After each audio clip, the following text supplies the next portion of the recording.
But first up tonight, look, am I missing something here? In all the hurly-burly of a pandemic, the health and fiscal implications of a pandemic, haven't we forgotten something?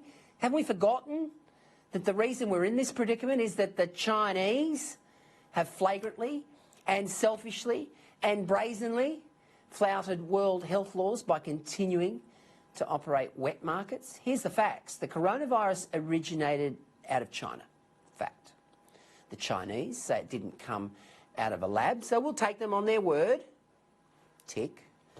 That leaves us with the inescapable conclusion that it was transmitted from an animal, most likely a bat, into humans. And then, of course, the virus took off. We've seen what's happened since. Now, the same thing happened with SARS and MERS 15 years ago. A virus was transmitted among humans after being passed on at a wet market.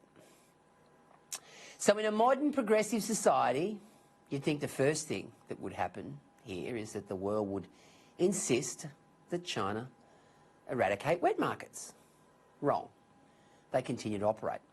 This is where I find this whole China versus the rest of the world thing really hard to come to terms with. Let's use a few analogies. Now, if your 3-year-old toddler rummaged through the cupboards and found rat sack, ingested it, had their stomach pumped, and just survived, you'd remove the rat sack from the house, right? If you ran a childcare centre and one of your employees lied on their application and they in fact were a convicted child sex offender, you'd remove them from the centre, right? If you had a dog that bit your child on the face, you'd remove it from the house, right? Why are we not saying to China, get rid of your wet markets, or we won't play ball with you anymore?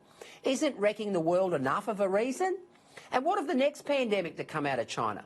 What if it's so lethal that if you get coronavirus, or you get whatever the new virus is called, you actually die? That means 2 million people would be dead right now. This is madness, total madness. We know the reason for this pandemic, and yet we're allowing the primary source to continue. Any discussions around the role of the WHO must centre on the core problem here.